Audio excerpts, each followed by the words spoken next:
Sou teu Deus, sou teu amigo. Militantes missionários vão avante.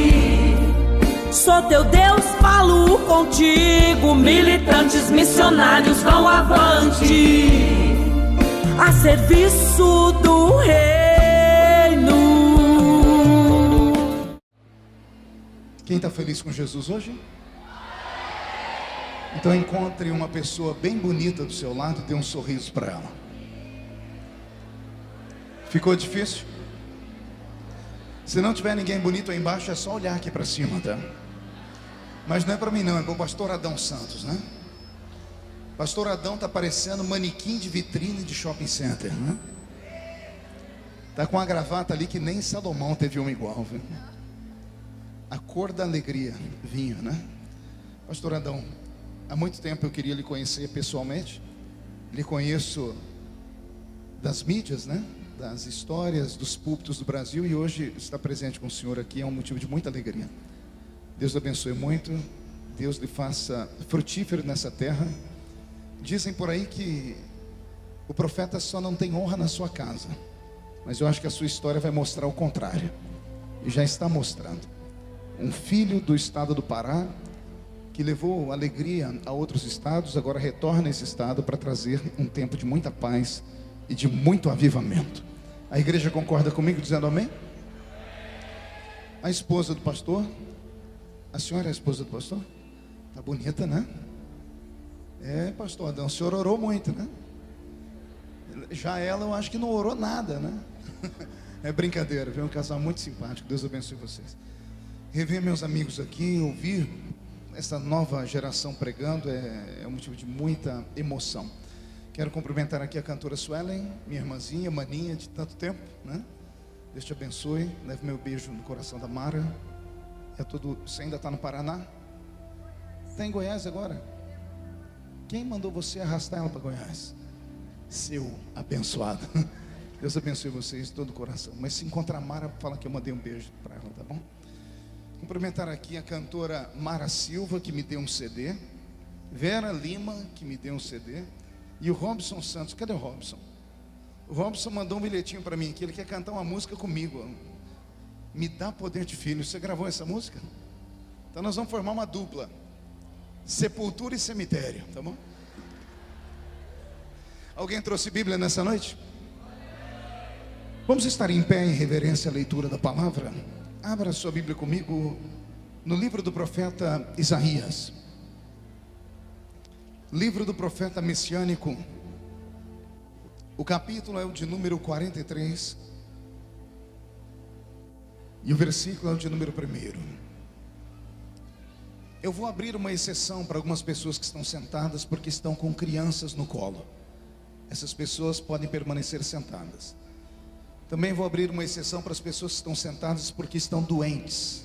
Aliás, não vou abrir não, seja curado já, em nome de Jesus, e se coloque de pé. Agora, os demais que estão assentados, eu não sei qual o motivo. Aquela banda ali tem um grupo, vocês não estão me ouvindo ou não querem ficar em pé mesmo? Ah, estão ouvindo. Vamos estar em pé. É o pessoal atrás de vocês, olha para trás aí, o pessoal está tudo sentado. E o menino tem 15 anos, a menina tem 18. Que canseira é essa, gente? Isso. Reverência à leitura da palavra. Está escrito assim: mas agora assim diz o Senhor que te criou, a Jacó, que te formou, a Israel: não temas, porque eu te remi, chamei-te pelo teu nome e tu és meu. Quando passares pelas águas, eu estarei contigo. Quando passares pelos rios, eles não te submergirão. Quando passares pelo fogo, ele não te queimará, nem a chama arderá em ti, porque eu sou o Senhor teu Deus, o Santo de Israel, o teu Salvador. E quem crê nesse texto, diga: eu creio. Feche a Bíblia, coloque no banco, na cadeira, na arquibancada e pegue na mão da pessoa mais perfumada do seu lado. Ainda dá tempo. Aperte a mão da pessoa com carinho até ela falar aleluia. Pentecostal que não faz barulho está com defeito de fabricação, não é? Vamos orar. Senhor meu Deus, meu Pai, Que majestoso tem sido esse culto. Quão poderosa é a sua presença neste ambiente. Na verdade, não era nem necessário mais pregador algum pregar aqui. Os teus servos que usaram o microfone antes de mim trouxeram o céu à terra. E se eu me equivoquei, Senhor, eles acabaram arrastando a igreja até o céu, porque eu senti a sua glória cara a cara. Mas me foi dada a oportunidade de ministrar a sua palavra, e eu não recuo da ordem dada. Mas antes de ministrar a sua palavra, eu lhe faço alguns pedidos.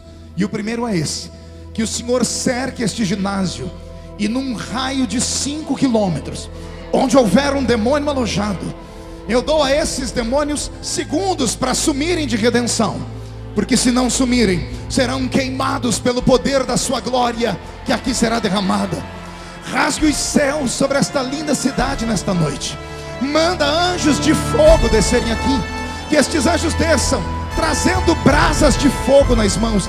Comecem a esparramar estas brasas entre nós. E onde houver um crente cheio do Espírito Santo, pega ele nesta noite, Jesus. Toma ela nas tuas mãos nesta noite e mostra o caminho da verdadeira e poderosa adoração. Fala conosco, fica conosco. É o que eu te peço agora e sempre. E toda a igreja diz: os que podem, tomem o seu assento, dando a Jesus uma linda salva de palmas. Porque Ele é grande, porque Ele é tremendo. Graças a Deus. Vou pedir ao meu tangedor Robson: o que você está fazendo aí? Era para esse... O cabo não dava para chegar aqui? Tomara que eu te veja, porque eu estou meio cego, né? Mude a música para mim, Robson. Eu ministro o Evangelho de Cristo desde criança. Eu tinha 13 anos de idade quando agarrei um microfone como esse para pregar pela primeira vez. Hoje, no alto dos 44 anos, eu sei que a carinha é de 50 e o corpinho é de 60. Você ri porque não é você. Mas eu não consigo trazer na memória nenhuma lembrança, desde a minha infância até os dias de hoje, de um culto que Jesus tenha faltado à reunião. Meia dúzia, entendeu? Eu vou melhorar a sentença. Eu quis dizer que desde criança até hoje, eu não me lembro de um culto que Jesus tenha sequer chegado atrasado à reunião. Muitas vezes, por motivo de força maior, somos obrigados a chegar no culto depois que ele começa. Às vezes somos obrigados a ir embora antes do culto terminar. Mas Jesus nunca fez isso. Ele sempre chega quando o primeiro crente chega. Ele só vai embora quando o último crente vai embora. Isso quando ele não encontra aqueles crentes maluquinhos, que eu acredito que tem aqui em Redenção, que amam emendar o culto numa vigília. Porque se ele encontrar os vigilheiros, ele fica com eles até o sol raiar. Ele deixou na sua palavra uma promessa dizendo: esta é a minha igreja, e as portas do inferno não prevalecerão contra ela. Quem pertence a esta igreja pode dar um grito para acordar a cidade toda. Maravilha. Nesses mais de 30 anos ministrando a palavra do Senhor, a experiência não me falta. Todavia, anda me faltando a paciência. Eu acho que a idade vai chegando, a maturidade vai chegando, e vai chegando junto a ranzinzice. Estou ficando meio ranzinza. Por exemplo, eu não suporto estar pregando e ver pessoas andando, porque eu não consigo imaginar uma pessoa que serve a Deus, que vem para um culto como esse, e tem um outro compromisso melhor do que esse, para sair, principalmente na hora da palavra, né? A não ser, é claro, que você vá trabalhar. Se você for trabalhar, não tem problema. A não ser que você tenha uma diarreia daquelas desenfreada.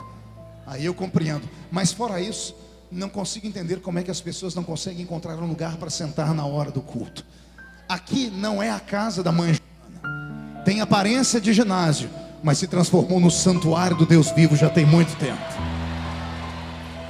Nestes anos, pregando a palavra de Deus, eu aprendi algumas coisas e ando ensinando. E uma das coisas que eu aprendi foi essa: entrar na igreja, qualquer um entra. Até cachorro entra. Basta encontrar a porta aberta. Mas entrar no culto, aí não é qualquer um. Não, demorou cair a ficha? Eu vou falar de novo. Entrar na igreja, qualquer um entra. Agora entrar no culto, na presença dele, adorando a ele, falando com ele, ouvindo a voz dele, aí não é para qualquer um, aí é só para aqueles que têm fome e sede da justiça. Quem tem fome e sede da justiça aqui, dá mais um brado de vitória, por gentileza. Eu prometo que não vou me delongar, até porque as horas já se foram, mas eu tenho algo de Deus para falar ao seu coração. Talvez não seja aquilo que você queria ouvir, mas com certeza é aquilo que você precisa e vai ouvir. A Bíblia Sagrada é um livro antigo. Fico às vezes imaginando por que alguns crentes olham e dizem assim: poxa, por que o pastor repete a pregação? Cantor pode repetir o hino, às vezes mais de uma vez no culto, mas o pregador, quando ele repete uma pregação, as pessoas ficam furiosas. E não sei por quê. Porque se não fosse para repetir, a palavra não estava escrita na nossa mão. Eu li a Bíblia inteira pela primeira vez, de capa a capa, aos 9 anos de idade. Eu era coroinha na igreja católica e me apaixonei por esse livro. E aí eu vejo pessoas dizerem que as pregações não podem ser repetidas. O apóstolo Paulo, escrevendo uma de suas cartas, disse assim: eu não me canso de repetir a vocês as mesmas coisas. Dias desses, eu ouvi um crente velho, não um velho crente, tem uma distância entre os dois. Existe o crente velho e o velho crente. O velho crente é aquele que pode cair o mundo à esquerda e o outro restante do mundo à direita, e ele não é abalado por nada. Mas o crente velho é uma tristeza. E esse que veio falar comigo era um crente velho. E ele falou para mim assim: pastor, lá na igreja onde eu pastoreio, eu não estou mais com muita vontade de congregar aqui com o senhor não. Eu disse: por que não? Ele disse: olha, o senhor é uma referência, um dos grandes pregadores do Brasil. Congrego com o senhor já tem uns 4 anos, mas nesses últimos 4 anos, eu só devo me recordar na igreja que o senhor pastoreia de umas 2 ou 3 mensagens. Isso significa que as suas mensagens aqui não são tão boas quanto as que o senhor prega pelo Brasil. Quando ele terminou de falar, eu disse assim para ele: olha, nesses últimos 4 ou 3 anos, eu também me lembro de ter viajado somente para uns 2 ou 3 países do mundo e ter comido uma comida que eu não esqueço mais. A comida foi boa, era diferente, mas o que me sustentou nesses 3, 4 anos não foi aquela comida diferente, foi o arroz com feijão. Foi a comidinha simples que a gente come todos os dias nos cultos da igreja. Quando algum irmão vier falar para você assim, que o pregador não estava com nada, que a palavra não estava com nada, repreenda ele e diga assim: a palavra não volta vazia. Não importa quem esteja no púlpito pregando, o que vai te abastecer para o dia do arrebatamento não é essa pregação de hoje aqui. Essa aqui é apenas uma comida diferente.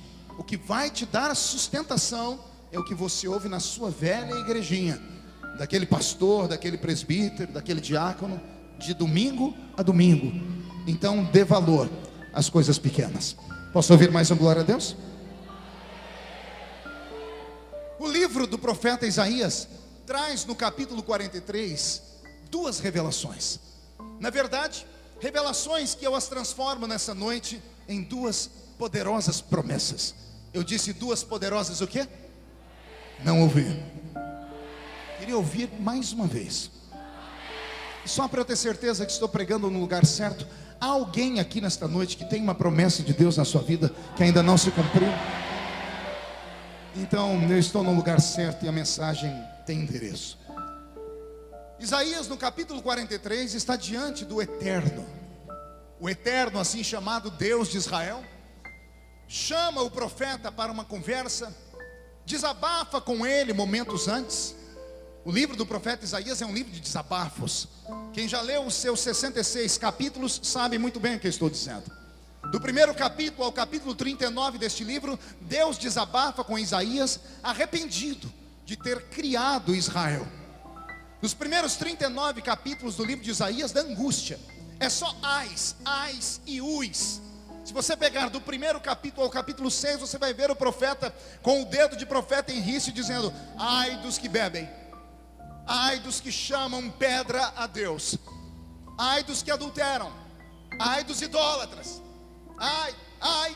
Do primeiro capítulo ao capítulo 39, Deus chama Isaías, e Deus tem em uma mão um chicote e na outra mão um pesado cajado.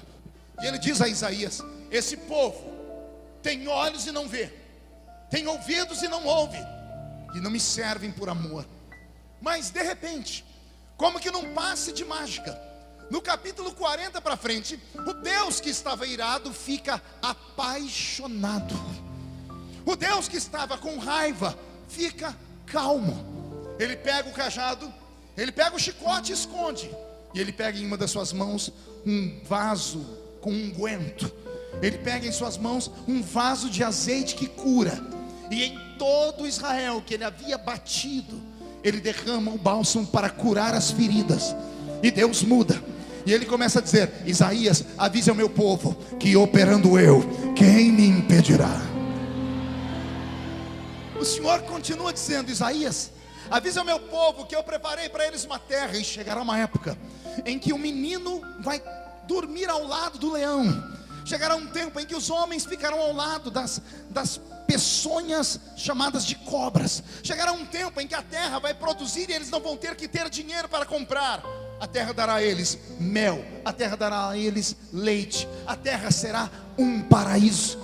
O Deus que estava até o capítulo 39 espancando Israel, do capítulo 40 começa a chamá-los de filhos. E eu, é claro, não quero pregar sobre o Deus dos primeiros 39 capítulos. Não quero usar aqui o chicote divino. Às vezes dá vontade. Basta olhar para a cara de alguns que olham para o púlpito: sangue e fogo. Você acha que eu estou falando demais? Rapidamente olhe para quem está do seu lado esquerdo ou direito. Olha a cara da pessoa. Parece que comeu jiló sem sal antes de vir para o culto. Parece que foi batizado num pote de vinagre. A pessoa não abre a boca nem para respirar. E olha que está num culto pentecostal de missões. Segura aí.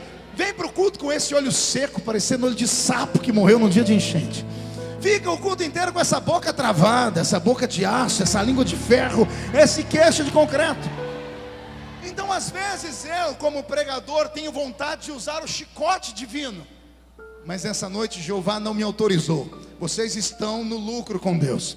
O Senhor me diz: não bata nos paraenses. Diga a eles que eu tenho promessas gigantescas sobre esse estado ainda. No capítulo 43, como eu disse, há duas revelações, há duas promessas. A primeira promessa é Deus dizendo a Israel assim: se passares pelas águas, elas não te afogam. A segunda promessa é assim: se passares pelo fogo, ele não te queima, e a chama não arderá em você. E eu não sei se você prestou atenção que na medida em que eu falei sobre as duas revelações, as duas promessas, houveram manifestações diferentes. Quando eu disse: se passar pelas águas elas não te afogam, a igreja vibrou mais. Quando eu falei: se passares pelo fogo a chama não te queimará, a igreja vibrou, mas vibrou menos. E a pergunta que fica é essa: por quê? E a resposta está com esse pregador. Porque aqui existem duas palavras. Uma palavra pode ser compreendida, absorvida e entendida pelo intelecto natural. A outra só pode ser entendida por homens e mulheres que, mesmo pisando nesta terra, estão com o rosto e a mente no céu. Não entendeu? Vou melhorar. Parte desta revelação pode ser compreendida pelo homem natural, pelo homem comum. Mas a outra parte da revelação só pode ser compreendida por pessoas que não são normais, por homens e mulheres que são anormais, por homens e mulheres que estão neste mundo, mas não são desse mundo. Que se a trombeta do arrebatamento tocar agora, e daqui de dentro só dois subirem para o céu, um sou eu, quem é o outro? Deixa eu ver. Somente esses podem compreender o teor da segunda parte da promessa aqui. A primeira promessa tem a ver com água, a segunda tem a ver com fogo. A primeira promessa tem a ver com água, a segunda tem a ver com... A promessa que tem a ver com água é mais fácil de ser entendida e compreendida, porque todo ser humano em vida já passou ou vai passar pela experiência do afogamento ou do quase afogamento. Quer ver? Quem aqui já quase se afogou na vida? Levante a mão para eu ver. E os que não levantaram a mão estão com medo de ser excluído pelo pastor da igreja, que vai ver esse DVD depois, vai falar: ah, você quase afogou, então você foi no mar, tomou banho de rio, na piscina, na praia. Não é nada disso. Nem todo mundo afoga indo no mar ou na piscina. Às vezes a pessoa se afoga em casa tomando um copo d'água. Quem aqui já tomou um copo d'água e a água entrou por onde não devia? E graças a Deus a gente tem o nariz, porque se não tem o nariz a gente afogava mesmo. A gente acaba engasgando, e no engasgamento a água sai pelo nariz. Todo ser humano passa pela experiência do afogamento em vida. Então quando Deus está dizendo assim: Isaías, avisa o meu povo que se passar pelas águas, elas não afogam eles. Deus está dizendo: Isaías, o meu povo é especial. Todo o meu povo é especial. E por serem tão especiais assim, eu falo na altura em que eles podem me compreender. Há um grupo no meio do meu povo, Isaías, que só pode entender quando eu faço promessas racionais, quando eu faço promessas que fazem sentido, quando eu faço promessas que a mente deles não tem que imaginar ou pensar muito, como essa, de passar pelas águas. Por que nós demos glória a Deus quando eu falei e li o texto, se passar pelas águas? Quando eu recitei agora há pouco, a igreja vibrou. Por quê? Já te explico cientificamente.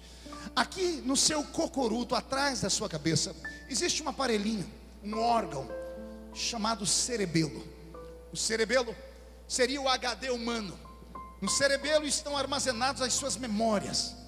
E essas memórias às vezes são ativadas inconscientemente. Como assim, pastor?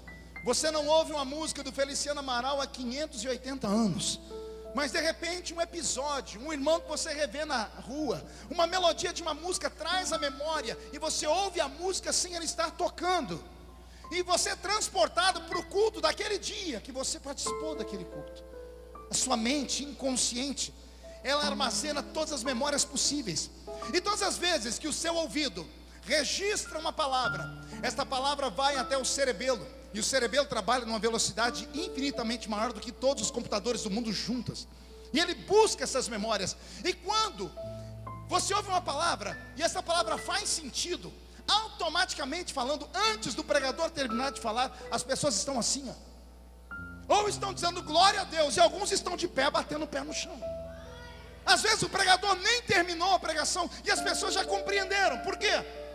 O seu inconsciente foi ativado, e o seu espírito disse à sua mente: pode acreditar nisso, que isso aí é verdade. E quando você ouve algo que faz sentido, automaticamente você reverbera e diz glória a Deus. Nós somos tendenciados a responder de maneira afirmativa aquilo que nós cremos e acreditamos. Amém até aqui? Quando Deus diz: se passar pelas águas, elas não te afogam, Deus está dizendo assim: Isaías, existe uma parte do meu povo que eu só posso fazer para eles promessas que eles consigam compreender de maneira rápida, racional, sem nenhum tipo de obstáculo. Existe um povo, do meio do povo, que só acredita em coisas que podem ser tocadas, que só acredita em coisas que já aconteceram com outras, que só acredita em coisas que podem facilmente ser absorvidas pela sua mente. Por exemplo, você está num culto da igreja e o pastor Adão está pregando debaixo de uma inspiração divina, e no meio da pregação ele diz assim: assim diz o Senhor, crê no Senhor Jesus e será salvo tu e a tua casa. Por que você deu glória a Deus? Ah, pastor, porque a palavra é tão bonitinha. A Bíblia toda é bonita. Mas por que algumas palavras que são lidas a gente reverbera e grita na hora? Porque o seu inconsciente é ativado. Quando o pastor Adão supostamente disse: crê no Senhor Jesus e será salvo tu e tua casa, o seu espírito absorveu esta palavra, e inconscientemente a sua alma viajou no tempo. E mesmo não se lembrando, o seu espírito quis dizer a você: você conhece alguém que já foi salvo, alguém da sua família já foi salvo, alguém da família do seu amigo foi salvo, e se Jesus salvou aquela, vai salvar a sua também. E por isso nós reverberamos dizendo: eu creio, e damos glórias a Deus. Amém? É uma mensagem que qualquer crente pode receber. Diga: qualquer um pode receber. Outro exemplo de promessa simples: você está no culto, pastor Adão está mais inspirado ainda, e ele libera a seguinte palavra: eis que o anjo do Senhor acampa ao seu redor e te livra de todo o mal nesta noite. Por que você deu glória a Deus?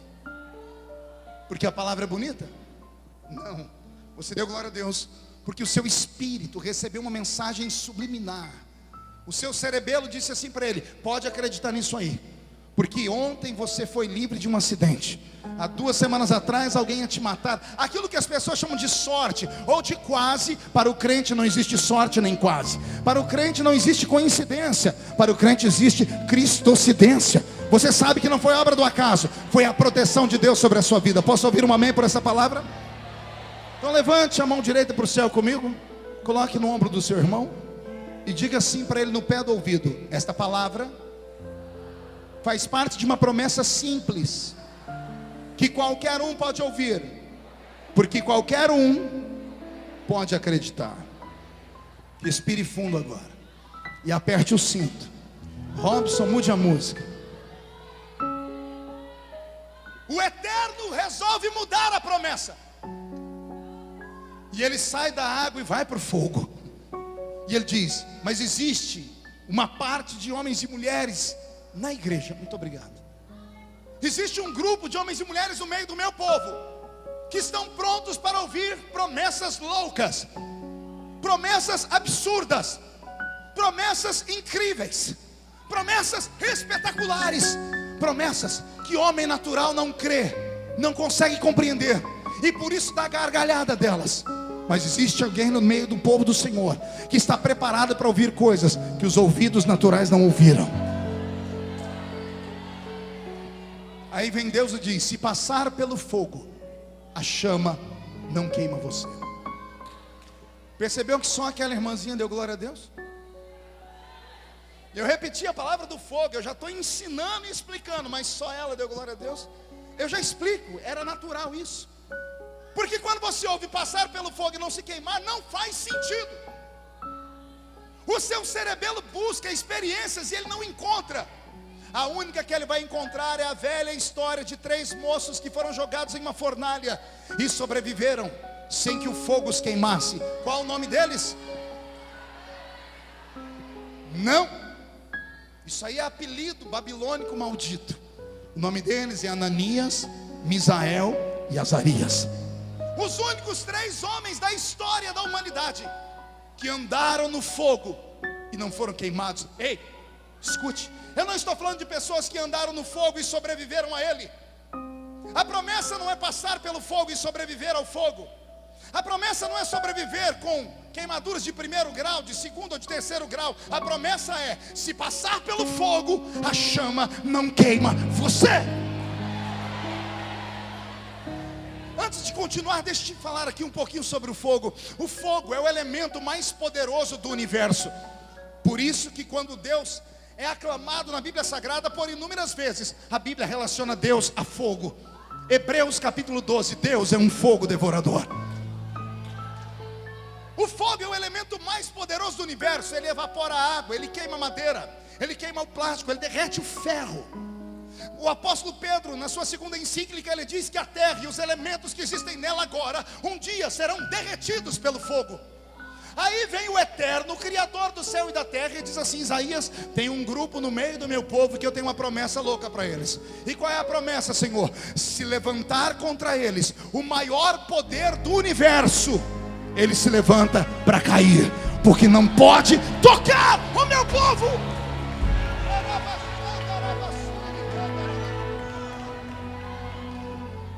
A minha barba se arrepiou inteirinha. O céu se abriu. Ouça a revelação divina.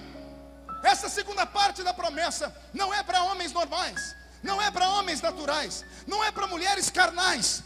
A segunda parte dessa promessa é só para seres humanos que estão cansados de uma vida comum, cansados de uma vida nesta terra. Homens e mulheres que leem a Bíblia Sagrada e ao terminar de ler, abaixam a cabeça e com desdém diz: está errado, porque aconteceu e não acontece mais. Se aqui está escrito que Deus é o mesmo ontem, hoje e será eternamente o eterno Criador. Porque há 10, 20 anos atrás, em uma reunião como essa, não era necessário 200 pregadores e nem 100 cantores. Bastava um ungido ou uma ungida. Bastava alguém que não tinha a metade do intelecto que eu tenho, que não tinha a metade da instrumentalidade que tem nos nossos CDs, Suelen. Bastava eles com uma sanfoninha e um pandeiro. E no meio do louvor, do hino 15 da harpa cristã, estava o Deus Salvador se manifestando no meio da igreja. Por quê?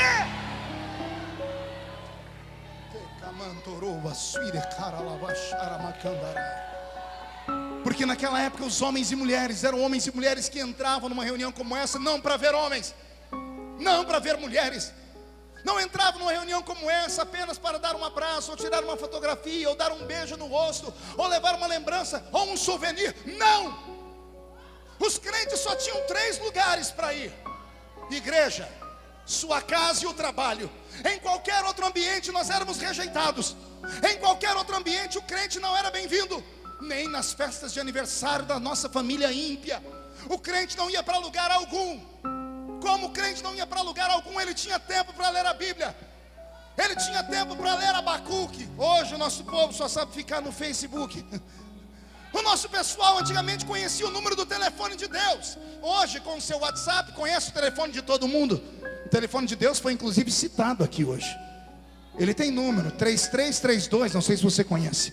33 é o capítulo e 3 é o versículo de Jeremias, que diz: clama a mim e responder-te-ei, e anunciar-te-ei coisas grandes e ocultas que você não sabe. Oh pastor, faltou o número 2. Isso tem que ser feito com 2 joelhos cravados no chão. Naquele tempo Deus podia falar, e por isso os profetas se manifestavam, e por isso haviam interpretações de línguas estranhas, e por isso havia manifestações de sinais, prodígios e maravilhas. Hoje, malemar, temos gritos de glória a Deus. Precisamos modernizar, inclusive. Precisamos trocar os glórias por aplausos, porque às vezes a igreja fica em muito silêncio demais. Não que aplaudir a Cristo seja errado. Não, o salmista diz: louvai ao Senhor com palmas. Mas eu me lembro que uma vez eu sentei com um velho presbítero da minha igreja, o irmão Ovídio Ramos, e perguntei para ele: irmão Ovídio, por que nós da Assembleia de Deus aqui do interior de São Paulo não batemos palma? O Ovídio olhou por cima daquele óculos todo torto que ele tinha e disse assim para mim com a voz de barítono: meu filho, não é pecado bater palma não, mas nós não bate palma para não errar o rumo. E eu falei: como assim, irmão Ovídio, errar que rumo? Ele falou assim: é o seguinte, quando nós bate palma, o certo é bater palma para Deus. Só que a gente só bate palma quando o pregador fala uma coisa bonita, ou quando a nota musical do cantor atinge uma altura linda. Aí a igreja aplaude. Aí o velho falou assim para mim: quando esse povo aplaude, ele está aplaudindo a quem, meu filho? Eu falei: a Deus. Ele disse: prova. Eu disse: por quê? Porque quando bate palma, o pregador se empolga mais ainda, e o cantor aí que ele se acaba. Ele falou assim: bater palma não é errado, mas como eu sou do crente das antigas, disse ele, eu não quero errar. Então quando eu sinto vontade de bater palma, eu dou glória a Deus. E eu falei: por quê? Ele disse assim: porque glória a Deus não tem como errar. Não tem outro Deus na terra, só tem um.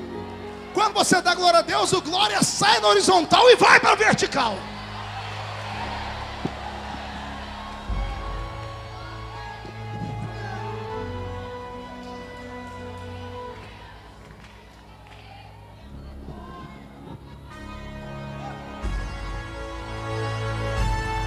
O eterno Deus de Israel aqui está nesta noite, e Ele quer voltar a tocar a sua igreja, Ele quer voltar a fazer promessas absurdas. Mas como Ele pode fazer promessa absurda se o menino que está aí do seu lado, eu não vou nem olhar para não entregar, não para de fazer carinho na namorada dele? O marido não para de passar a mão no cabelo, no rosto da esposa. Os crentes não largam o celular nem por reza brava. Tem 2 meninas ali atrás, eu não vou nem olhar para não entregar, não param de lixar a unha. Alguém avise elas que aqui não é um salão de beleza, aqui ainda é a casa do eterno Deus.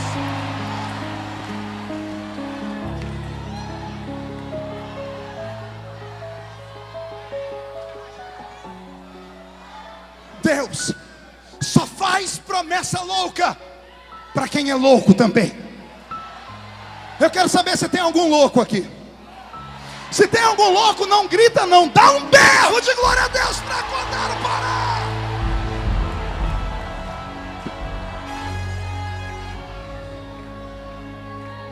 Pastor, o que seria uma promessa louca?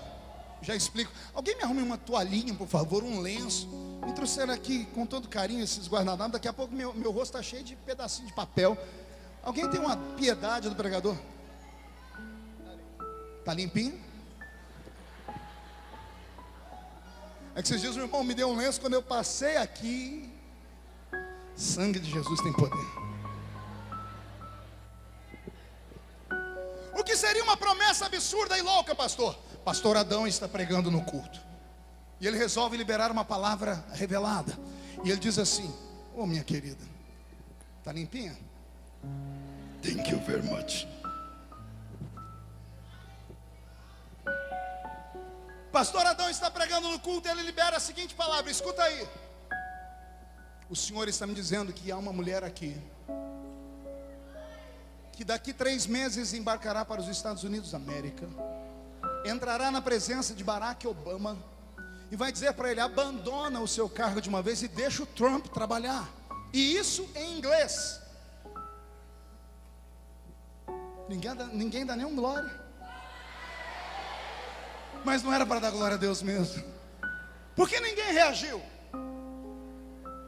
Porque é uma promessa que não faz sentido. A gente tem vontade de rir. Pastor Adão está mais inspirado ainda e libera a seguinte palavra: há um homem aqui que vai receber uma herança da Alemanha, e com o dinheiro da Alemanha ele vai pagar a dívida externa da América Latina inteira. Oh, pelo menos um gritou. Você viu que ninguém gritou? Olha a cara do seu irmão, está dando gargalhada. Pastor, como é que eu vou dar glória a Deus com isso? Isso aí é uma invenção, isso é uma loucura. É disso que eu estou falando. É sobre isso que eu quero falar. Eu não quero falar com crentes, os crentes normais estão em casa assistindo a novela. Eu quero falar com um crente maluco. Eu quero falar com esse paraense que está do seu lado, que acredita que Deus vai colocar um par de asas nas costas dele, e ele vai viajar os 4 cantos desse planeta. Eu quero falar com homens e mulheres que acreditam no sobrenatural. Quem acredita no sobrenatural? Mão direita lá em cima, chacoalha ela. Faz uma tomada disso, cinegrafista, rápido. Chacoalha a mão direita. Chacoalhou? Coloque essa mão no ombro de quem está do seu lado e agarra a pessoa. Agora é para agarrar. Chacoalha a pessoa até ela ficar irritada. Irrita ela. Tira ela do lugar, chacoalha ela. Diga: Deus te trouxe aqui para isso. Sacode a pessoa, sacode. Diga: Deus te trouxe aqui para isso, para sacudir as promessas da sua vida. Só quem tem promessas reage.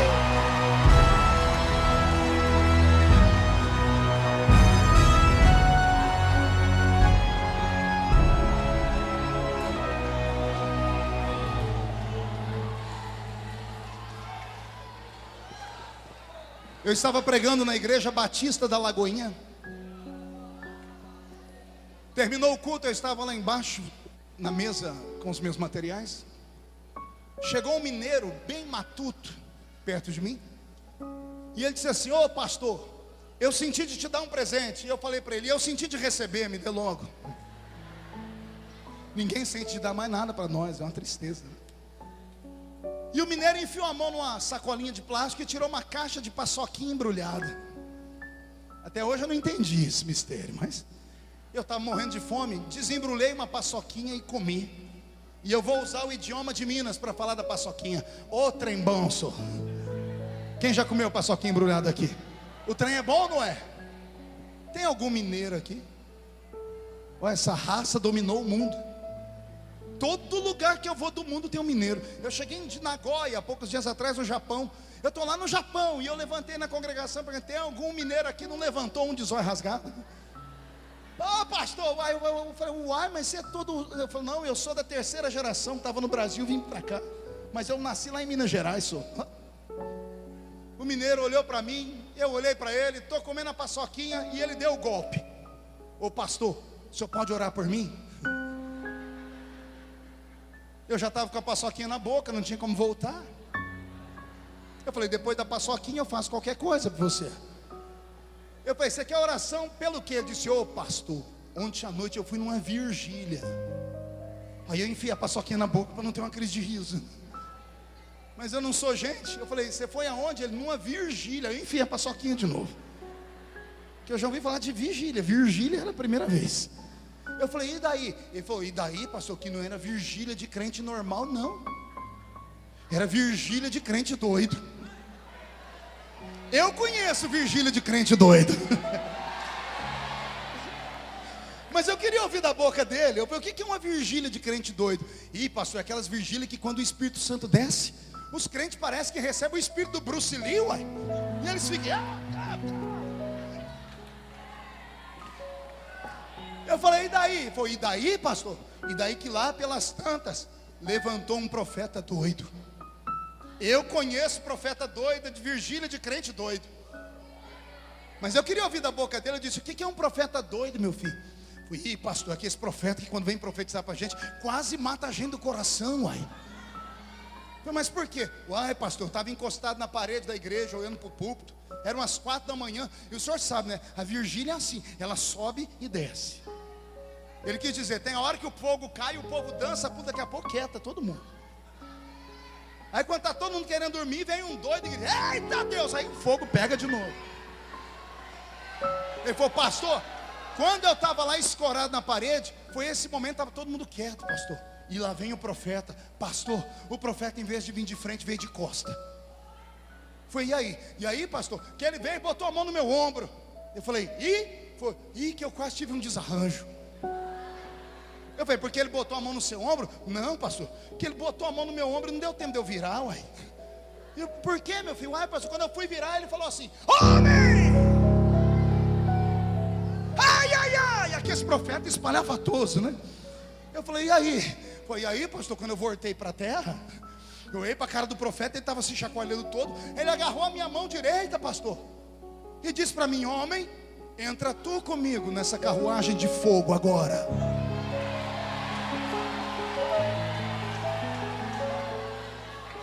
E eu falei, o que você fez? Ele falou, ai, pastor, eu entrei na carruagem. E como é que foi? Ih, pastor, olha, começou bem, nós corremos por lá. Eu achei que ele ia parar, ele engatou uma outra marcha e corremos na frente do púlpito. Ele correu do outro lado. Nós rodeamos a igreja umas 2 vezes. Pastor, eu achei que estava bom. O profeta não mirou a rua. Eu falei, e aí? E aí, pastor? Eu estava na carruagem, não tinha como descer, ué.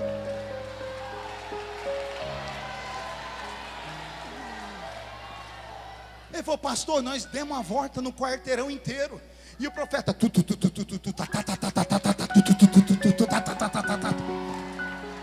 pastor, chegou uma hora que eu falei, não tem jeito, estou na carruagem, vou cavalgar. E eu entrei com ele, era manto para cá, manto para lá, e dava glória lá, e o aleluia de cá. Pastor, o profeta resolveu entrar na igreja de novo. Eu falei, e você? Falei, pastor, eu estava na carruagem. Entrei atrás.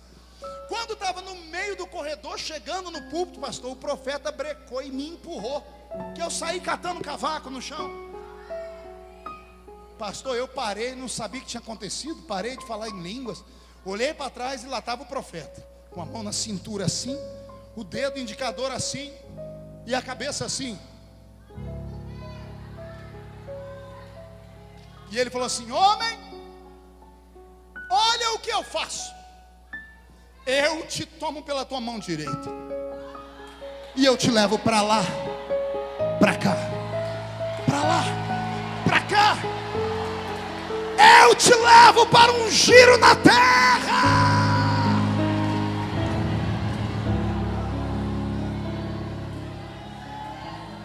E te trago aqui. Homem, contempla à sua frente a rampa do palácio do Planalto, porque eu te colocarei entre os príncipes e reis da terra. Eu amo a criatividade profética. Tem pessoas que não conseguem compreender as manifestações proféticas porque não conhecem a cultura pentecostal. O espírito sujeito ao profeta é o espírito do profeta. O profeta recebe a mensagem, filho, vem cá, vem cá. O profeta recebe a mensagem, chega na pessoa e pode dizer assim, irmão, está preparado? Deus mandou dar uma mensagem. Fecha os olhos. Aí o profeta começa, ai, ai, ui, profetiza. A pessoa se emociona toda. Ou o profeta pode simplesmente fazer assim, irmão, Deus me falou que vai acontecer isso, isso, isso na sua vida. Ou o profeta pode dizer assim: irmão, me procura amanhã que eu tenho algo para te entregar. Ou o profeta pode simplesmente fazer assim: não vou falar a Deus. E pronto, obrigado.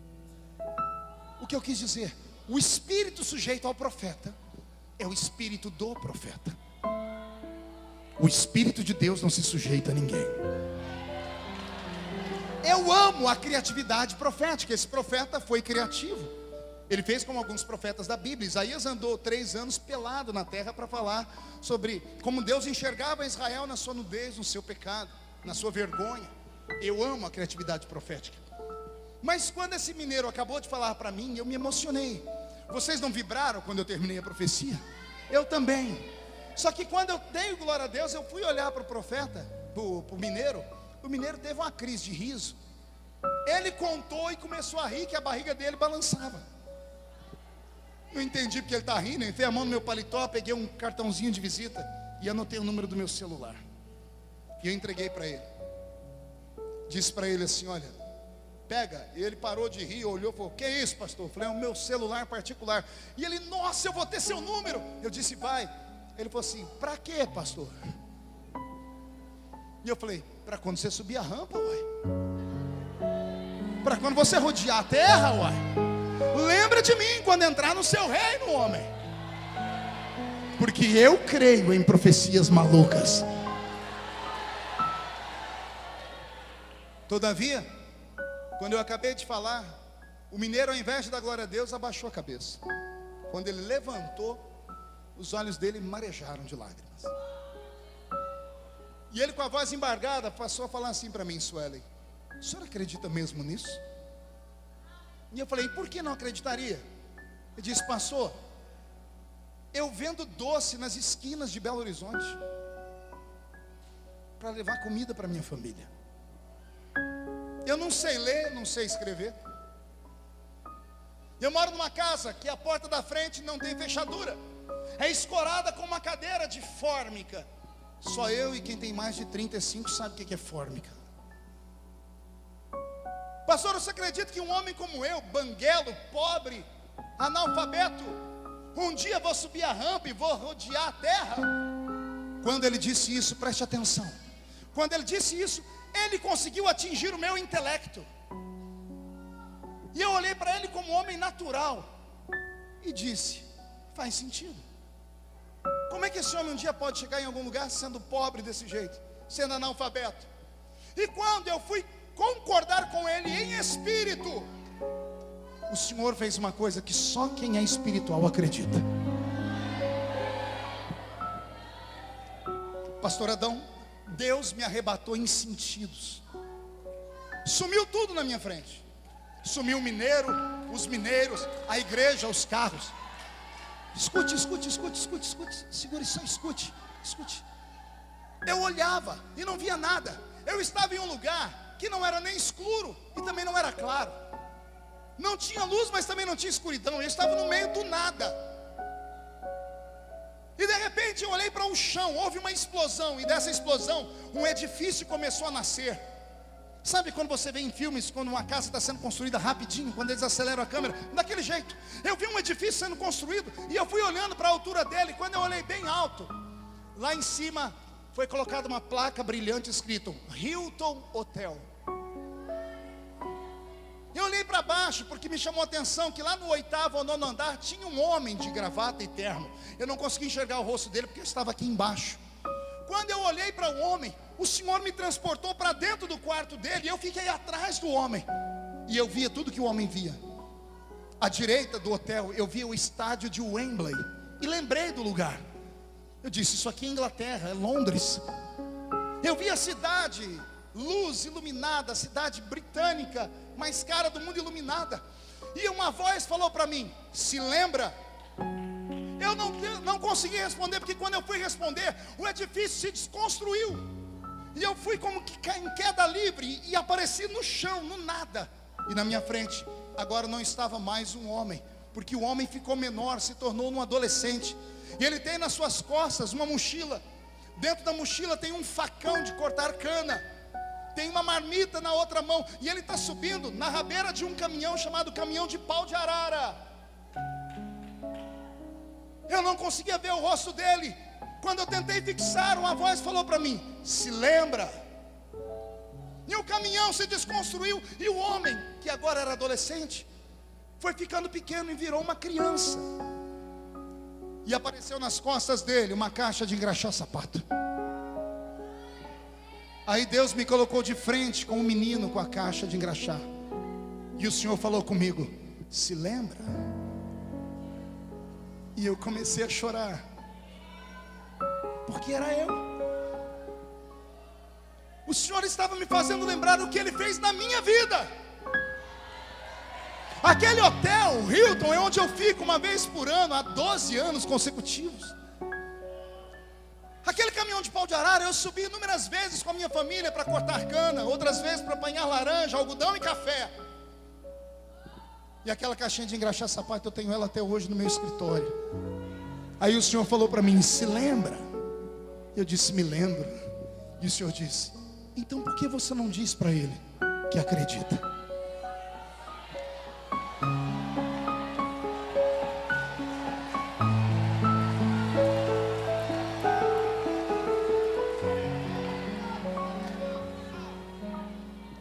Eu me emociono até hoje quando me lembro da minha história. De repente eu voltei para Minas Gerais. Estalei os olhos e está um mineiro na minha frente chorando. Eu levantei o queixo dele tremendo. Eu disse: pare de chorar. Chacoalhei ele e disse: homem, se foi o meu Deus que falou, se foi o meu Deus que falou que você vai subir a rampa do palácio, se foi o Deus que fez a estéril ser mãe de filho, o Deus que pavimentou um caminho no meio do mar para Israel passar a pé enxuto, o Deus que na falta de um profeta usou a boca de uma jumenta para falar, o Deus que transformou as moléculas de um machado de ferro em isopor para ele flutuar em cima das águas, só para mostrar a um profeta que ele era Deus, o Deus que usou a capa de um profeta para dar um ministério prodigioso e dobrado para o outro, o Deus que fez o relógio de Acai girar ao contrário, o Deus que fez o sol e a lua pararem para Josué ganhar a batalha. Se foi Ele quem falou, quem viver verá para ver se cumprir a promessa.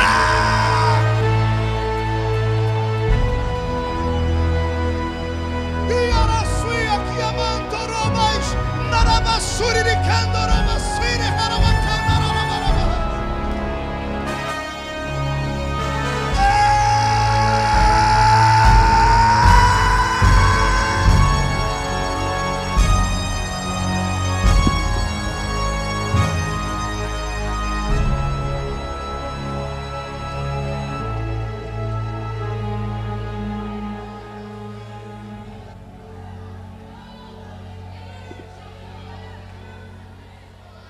Quem foi que disse que Deus se esqueceu daquela promessa louca que Ele te fez? A minha missão nesta noite é simples, é só fazer você relembrar das promessas que Ele fez. Porventura você pode me falar alguma promessa que Ele tenha feito e não tenha cumprido? Porventura você consegue lembrar de algo na Bíblia que Ele disse ao seu servo que faria e não tenha feito? Ele é o Deus que não deixa a sua palavra cair por terra. Ele fez uma promessa a um profeta, o profeta morreu. Eu não sei se Deus havia se esquecido, Senhor me perdoa, não me fulmina, ou se Ele queria mostrar o poder dele. Mas o profeta chegou no seio de Abraão com 13 milagres feitos. Ele pediu a porção do espírito de Elias. Elias fez 7 milagres em vida. Eliseu está num canto lá do seio de Abraão com a cara murcha. Alguém está perguntando: qual é o seu problema, Eliseu? Deus me fez uma promessa e não cumpriu. Como assim? Ele prometeu porção dobrada do espírito do meu Senhor, e em vida só 13 milagres aconteceram. Vão chamar Deus de mentiroso. Deus entra no seio de Abraão e diz assim: eu não minto, não sou filho do homem para mentir. Olha o que eu faço na terra. Há uma batalha em cima do cemitério. Um soldado cai morto no chão. O peso do corpo dele rompe uma tumba, e ele encosta nos ossos do profeta. Quanto tempo leva para um corpo assim ficar em pele, ficar em puros ossos? A promessa levou tempo para se cumprir, Mas de repente o homem morto ressuscita, porque encostou no osso de um profeta que tinha uma promessa. Eu vim aqui te dar um recado de Deus. Saia daqui tranquilo nessa noite. Não se assuste com o diagnóstico do médico. O câncer, a AIDS ou qualquer outra doença incurável está ouvindo o profeta falar. Doenças incuráveis. Esta pessoa sobre qual você está tem uma promessa. E se esta pessoa tem uma promessa, essas pessoas estão imortalizadas até que se cumpra as promessas na vida delas. Você não entendeu? Eu vou repetir. Passa o céu, passa a terra, mas a palavra dele não passa jamais. Quem viver verá, para ver Deus te coroar. O que foi que ele te prometeu? Foi as nações? Pede e eu te darei as nações por herança. Foi as nações que ele te prometeu. Ele prometeu colocar você num pássaro de aço e te fazer cortar o Oceano Atlântico, o Índico. Foi isso que ele prometeu. Ele prometeu te transformar no maior fazendeiro ou garimpeiro do estado do Pará. Ele prometeu que você ia ser governador desse estado. Pois anote, você não morre até que esta palavra se cumpra, porque Deus não faz promessa louca pra gente normal. Deus só faz promessa louca para quem é louco também. E eu queria ouvir o grito dos loucos nesta noite.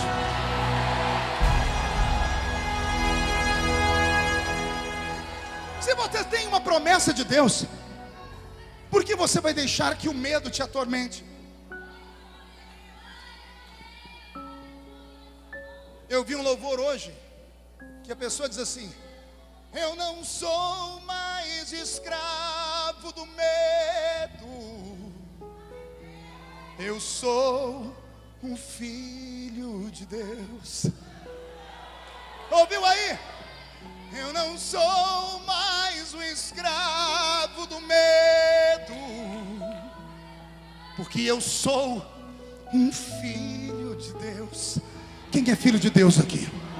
Então murcha essa barriga, estufa esse peito, faz cara de quem tem autoridade, fecha as duas mãos, pisa nesse chão com violência, agarra o diabo pelo chifre, escancara a cara dele no chão, diga ao estado do Pará que você está renascendo nesta noite, porque você tem promessas.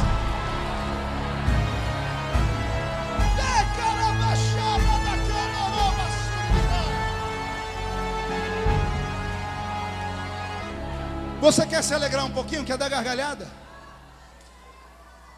Sabe como é que os meus amigos pregadores e cantores mais íntimos começaram a me chamar nos últimos 6 meses? De Highlander. É isso? Highlander. E eu falei para um primeiro: o que é isso? Você nunca viu um filme do Highlander? É um camarada que você enfia a faca, você dá um tiro nele, tudo, ele cai e levanta, não morre. E a história do filme é que se arrancasse a cabeça dele, ele morria. Arrancaram a cabeça e o homem viveu de novo. Deu um jeito de agarrar a cabeça e colocar no lugar. Foi como assim? O senhor não morre de jeito nenhum. Enquanto a gente toma tiro de revolvinho 22, o senhor toma tiro de mísseis. E quando todo mundo diz assim: morreu o Feliciano, olha o Feliciano de novo dando trabalho. Pergunte por quê? Eu tenho promessas. Eu tenho promessas que ainda não se cumpriram. Toda vez que o diabo vem para cima de mim, eu vou para cima de Deus. Eu não sou trouxa de ir para cima do diabo. Eu vou para cima do meu pai. Eu vou para o colo dele, choro, jejuo, subo a montanha e diz: o Senhor me fez uma promessa. Quem tem uma promessa aqui? Quem tem uma promessa? Então reage, pelo amor de Deus. Agarre a depressão, chuta ela para outro lugar. Agarra a síndrome do pânico, manda para os quintos dos infernos. Bate no peito, diga: eu tenho promessas. Olhe para o seu amigo e diga: eu vou vencer. Esta semana, meu Deus, será um final de semana marcante na sua vida. Deus começa a dar sinais. Quem viver verá. Esse será o ano da reviravolta na sua história, porque você tem promessa. Quem tem promessa grita, quem tem promessa faz barulho, quem tem promessa tira o pé do chão.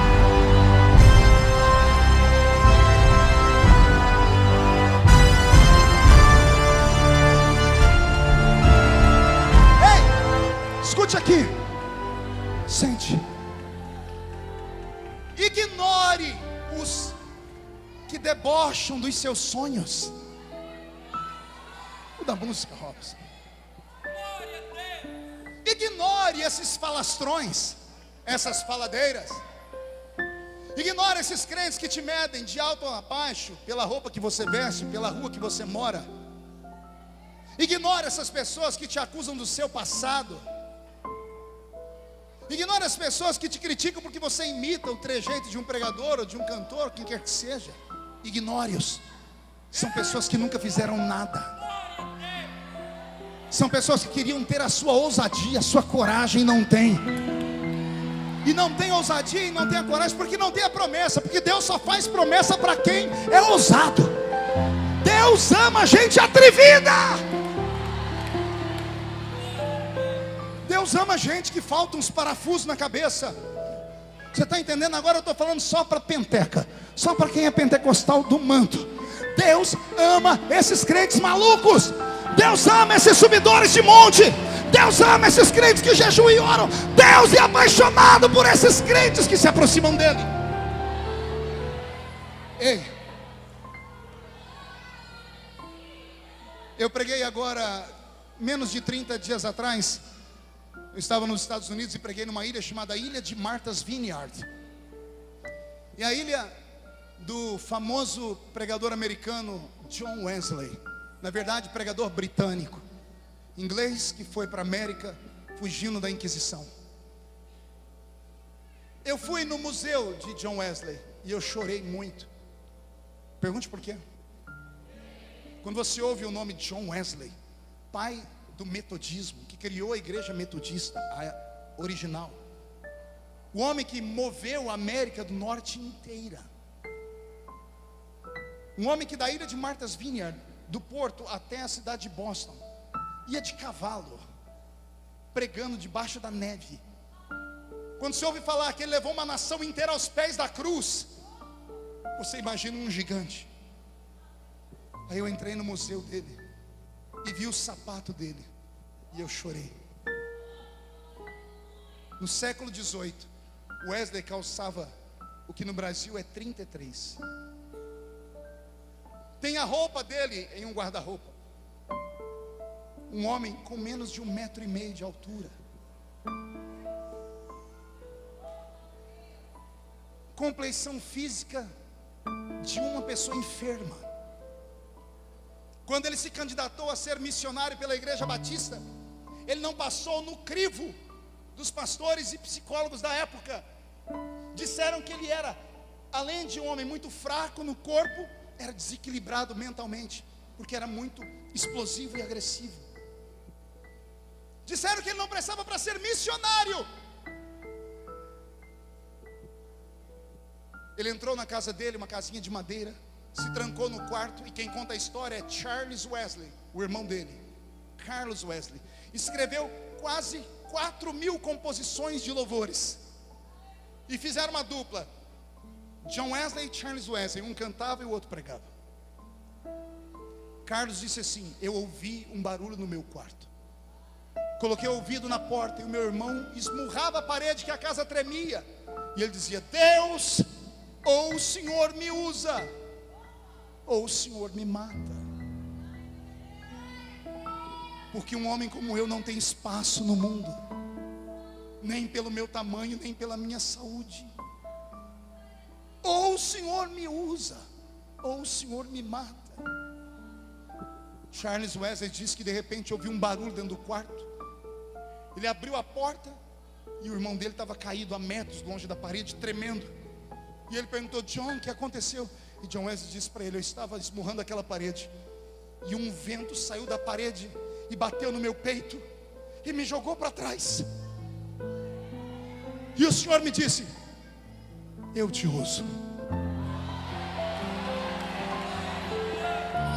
A rainha da Inglaterra escreveu assim: eu tenho mais medo dos joelhos de Wesley no chão do que do arsenal bélico da França inteiro contra nós. Conseguiu entender? Não, vou falar de novo. A rainha da Inglaterra disse assim: eu tenho mais medo de Wesley de joelhos no chão do que do exército da França inteiro contra nós.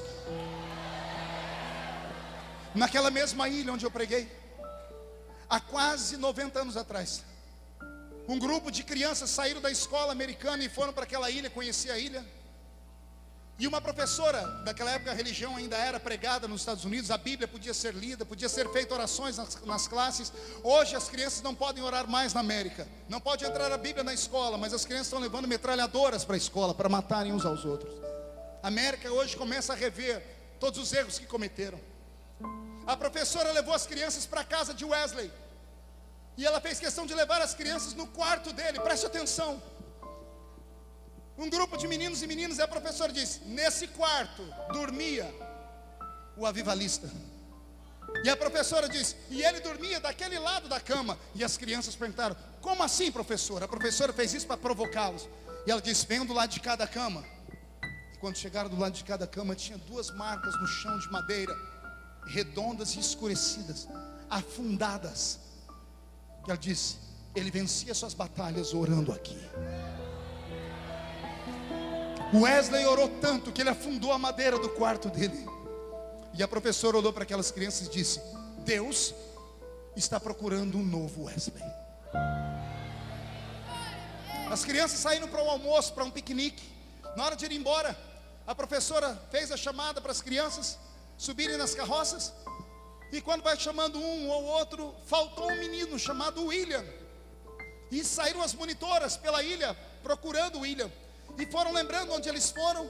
E a professora subiu na casa de Wesley, foi no sótão, foi no basement, olhou em cima, no terraço, olhou embaixo, olhou em todos os lugares, não via nada. Ela entrou no quarto, não viu ninguém. Quando ela foi fechar a porta do quarto, ela ouviu um gemido. Ela empurrou a porta e seguiu o barulho do gemido. Do lado de lá da cama, onde tinha as duas marcas de joelho, tinha um menininho de 7 anos. Ele estava com as duas pernas abertas, numa posição desconfortável. Ele botou um joelho aqui e o outro aqui. E a professora chegou bem de mansinho e viu ele com as duas mãozinhas agarradas em lágrimas, dizendo: papai do céu, eu quero ser o novo Wesley.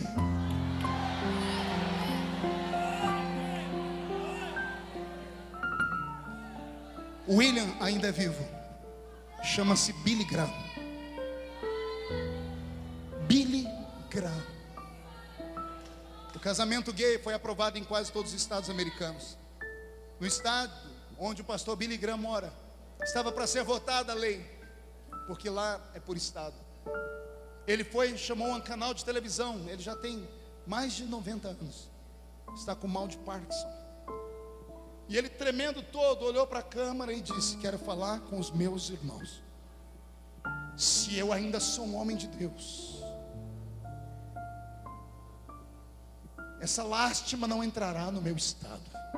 Eu convoco todos os crentes em Jesus a não aprovarem isso. E não aprovaram a lei no estado dele. E ele diz: enquanto eu for vivo, o meu estado não conhecerá o pecado. Consegue imaginar isso em pleno século 21? Enquanto no Brasil pastores estão sendo expostos à vergonha e envergonham o evangelho, ainda existe um do outro lado que chama a responsabilidade para o nome dele, porque tem uma ficha limpa. Sabe por que ele tem uma ficha limpa? Porque ele tem uma promessa. Deus não me trouxe aqui apenas para trazer essa palavra bonita, porque eu sei que ela é bonita. Deus me trouxe aqui para mexer com seus sonhos. Incline a sua cabeça.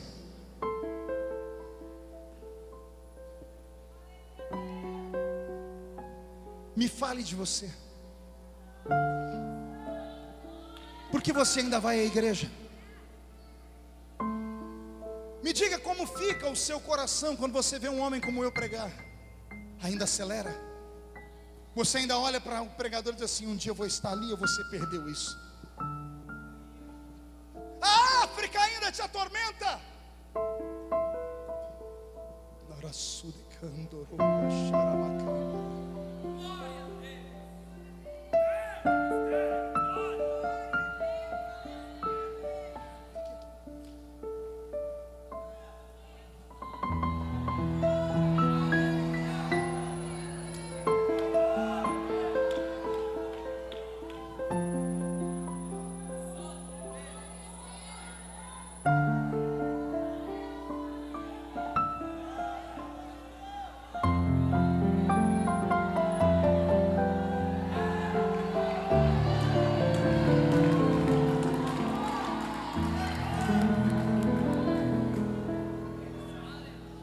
Deus das promessas está aqui.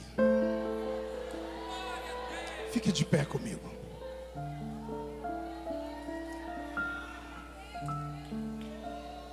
Incline a sua cabeça. Eu não sei o que esses últimos dias tem significado para você, mas para mim tem sido dias de desafio. Eu disse a Deus na passagem do ano que todos os dias desse ano, quando eu fosse pregar, eu ia invocar a presença do Deus da minha infância.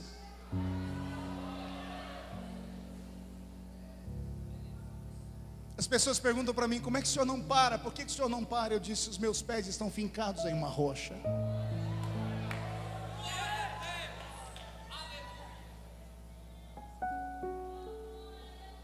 Agora eu vejo crianças como essa linda menina na mão dessa mãe. Eu vejo bebês.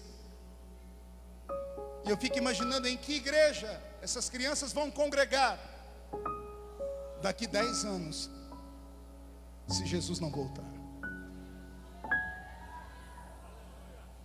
Eu estou envelhecendo. A minha geração está envelhecendo. Não são só gritos de uma mente boa. É preciso mais do que isso. É preciso paixão. Eu reconheço que de longe sou um bom pregador.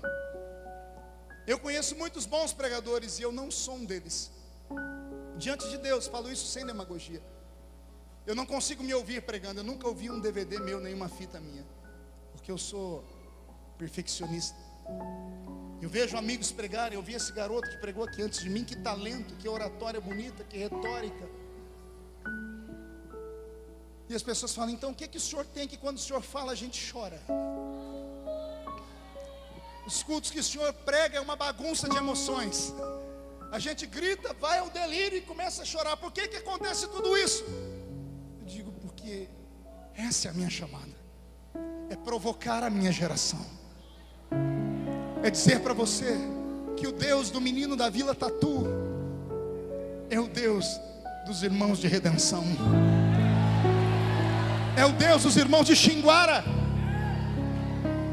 É o Deus dos irmãos do estado do Pará. É o Deus dos pobres.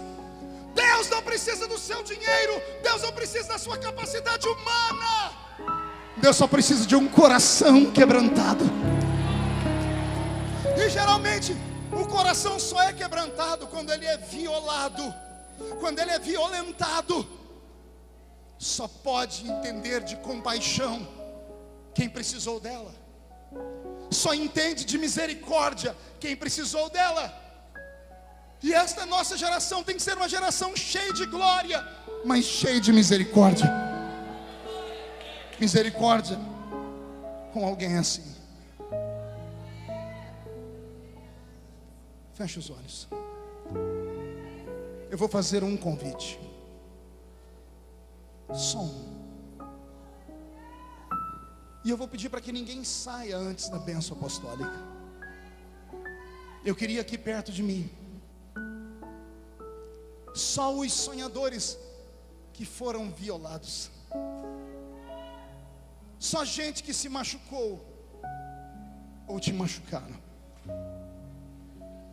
Só gente que tinha sonhos grandes, chamada profética, ministerial, e foram sepultados. Gente que enquanto eu pregava aqui, seu coração acelerava e você dizia: fala comigo, Deus. E o Senhor me mandou te dizer: estou falando. Falo contigo porque você é louco. Eu quero orar por esses homens e mulheres que acreditam ainda que Deus pode cumprir as promessas. Venham aqui. Isso, venham chorando. Porque você não é comum, você é uma raridade para Deus.